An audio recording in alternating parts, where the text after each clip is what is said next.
Welcome back. Without any messing about, let's get straight into it. In the last video we looked at the X and Y axes for this mill. Today we're going to take a look at the ZZ axis and then take a look at how to measure and check your DRO is working right, and take a look at the DRO Pro's readout and some features on it. But let's take a look at the X-axis, the Z-axis right now.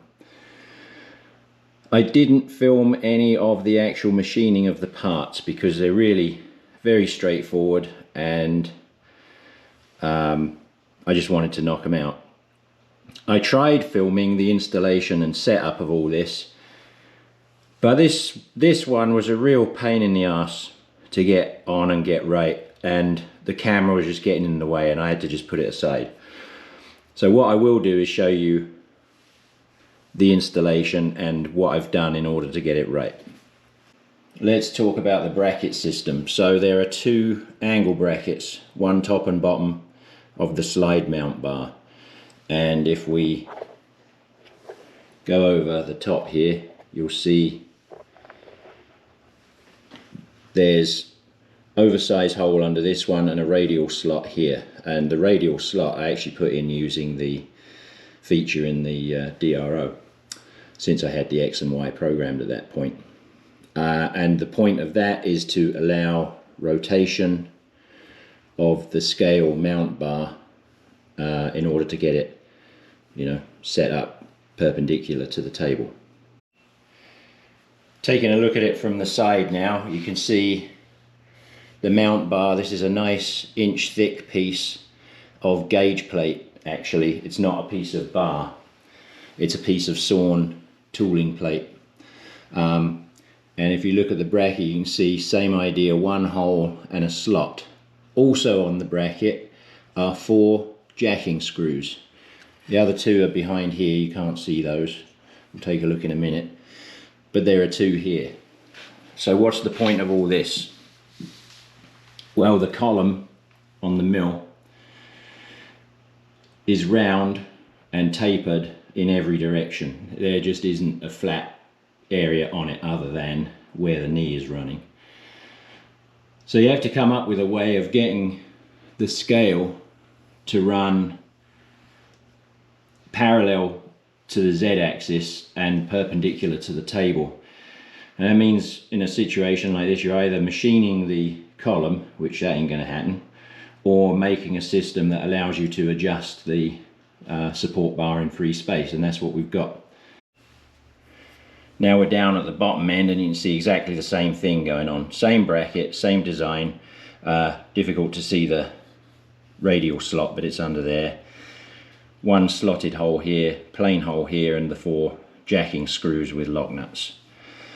So the holes in the cast iron column are just drilled and tapped by hand, and no big deal.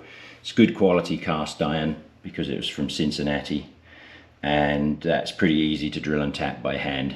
No need to show you that. So I've just zoomed out a little bit here just to show you the whole thing and give you a better view of the entire setup. So now you can see top and bottom brackets and the piece of tooling plate that's sawn into a bar held between the 2 of them. Now, why tooling plate? Well, tooling plate is cast aluminium and it's machined very flat on the 2 surfaces. They're flat and parallel to a pretty reasonable tolerance, which I will try and remember to flash up on the screen now. So unlike extruded aluminium bar, which is really not flat or straight, it's reasonable depending on what reasonable means, but this is much better. As it happens, sawn tooling plate is actually less expensive than extruded aluminium bar, so that worked out well. Now I could have made that, but I didn't have any material the right size. If I'd had a piece of aluminium bar, I probably would have shimmed it up and machined it flat, but I had to get a piece, and so I purchased that. Nice, thick, solid and stout to properly support the scale so that it doesn't deflect and doesn't have deflection induced into it. So that's the story behind the mounting system. Now, how did I get it in place? Well, a nice person loaned me this Starrett square, 12-inch number 20 square, and what I did was I lightly clamped this to the top of the table and moved the table across and used this edge to get the front face of this bar straight up and down. I did the same thing over here to get it more or less straight in that direction. Now this was just ballparking it. That just got it in the rough area so that I wasn't fighting it from the get-go. Once that was done, it's simply a matter of putting a test indicator on the table, touching off on the face of the bar and running it up and down using the knee and tweaking everything using the screws and jacking screws and just getting everything in place until the bar was straight. Once that was done, the scale was installed, and then that process repeated until the face of the scale was running within straightness, parallelism and perpendicularity specifications, exactly the same as we did with the X and Y. Looking at the reed head now, this is mounted and set up just the same as I showed you on the X and Y axes, and I'm not going to go over it all again. Basically, I've got a mounting block here that's clamped in place with 2 screws. That installation did not go well. I ended up getting this top hole out of position. Should have been like 1/8 of an inch further that way. So it looks bloody terrible.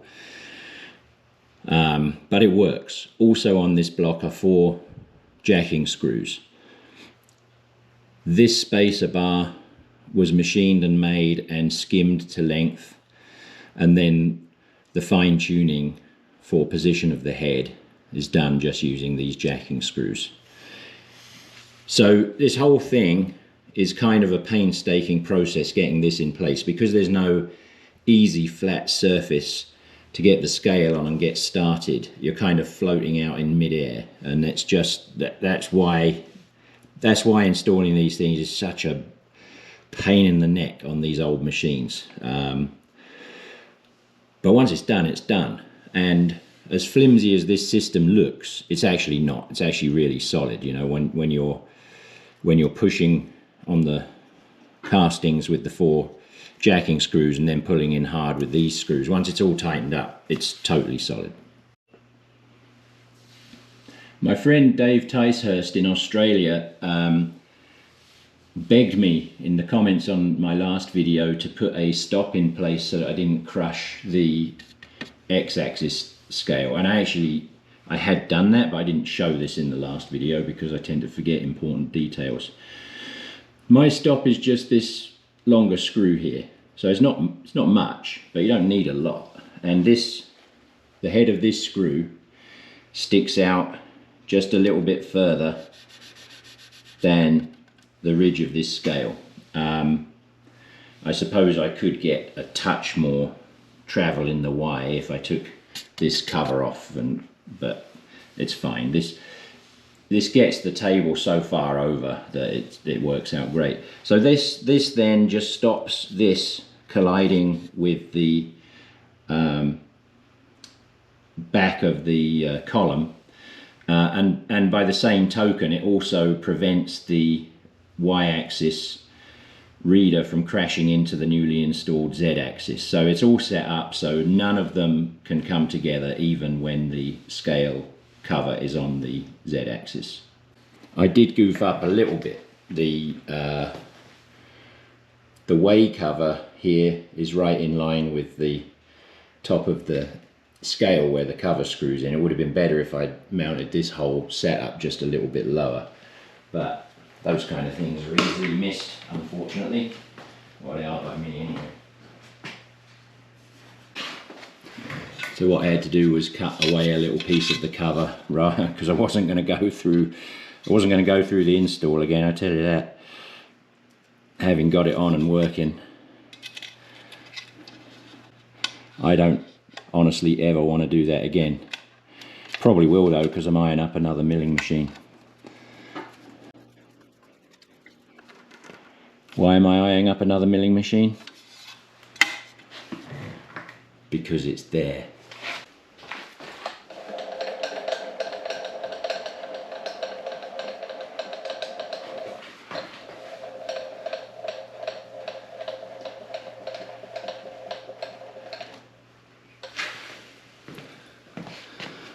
So that's as far as I can go. The screw stop has now hit, and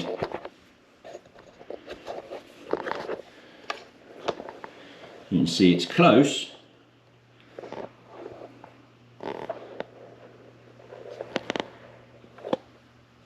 but no crashes. So everything's nice and safe. Right, let's have a look at testing the DRO.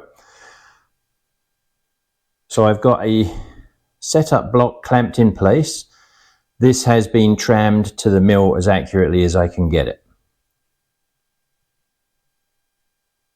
I've got a 246 block, which I have measured using a 6-inch micrometer with 10th resolution. And this measures 6 inches dead on, as near as I can measure it with the tools I have. I have a test indicator, and this is a millionths, it's 50 millionths resolution test indicator. All right. And what we're going to do is touch off on this face and establish a 0 position. Wind the table along, put the 6-inch block in place, touch off on the opposite face, and see where we end up. Okay, first things first, wind the table over.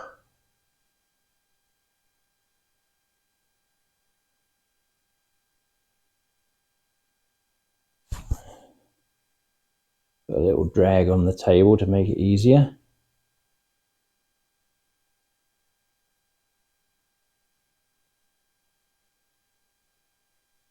Okay, so now we're 0.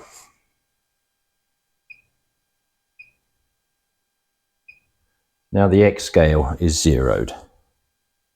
Now we will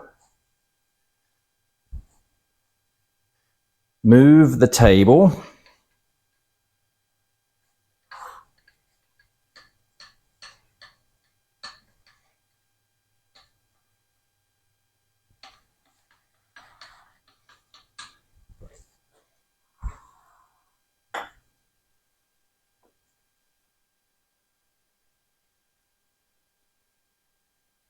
put our 6-inch block in place, come back,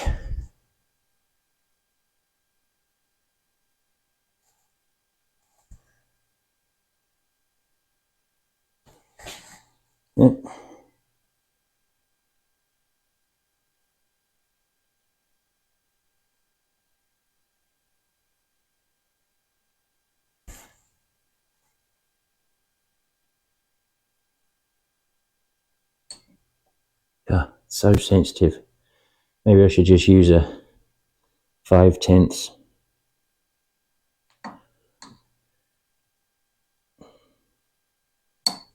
You can overdo things, you know. I'm not an aerospace shop after all, I'm a bloody hobbyist. Okay. Oh, well, that's satisfying. And so there you go. I've measured this at 6 inches within the capabilities I have on hand, and the resolution on my micrometer is plus or minus 1/10 of a thou. And this simple quick test shows me that the DRO scale is working correctly. Now, what we should do at this point is have a bit of a chat. So I've shown you a single go at checking the x-axis, in this case, on this DRO setup and making sure that it's measuring correctly. To get to know for sure that the whole thing is working correctly, you need to repeat that all the way across the table and all the way across the width. That test works for the y-axis and the z-axis just the same as it does the x-axis. But you really need to repeat it over the whole area of the table and the travel up and down in order to know that it's accurate everywhere. I'm not going to do that on camera because it just takes too long, and it's just repeating that again and again and again. The accuracy of these DROs is stated as plus or minus 10 microns, which is plus or minus 0.4 of a thou. And as you saw on that one, it was dead on that one test. In my experience with these kinds of DRO scales, these magnetic scales, the variation is typically plus or minus 0.2, which is the resolution of the readout. That's basically what you've got.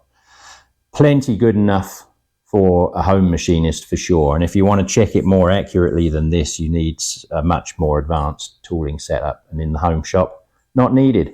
I'm not an aerospace manufacturer or a manufacturer of any type. I'm just making stuff for fun. So plenty happy with this. I shall be repeating that on the z-axis and on the y-axis.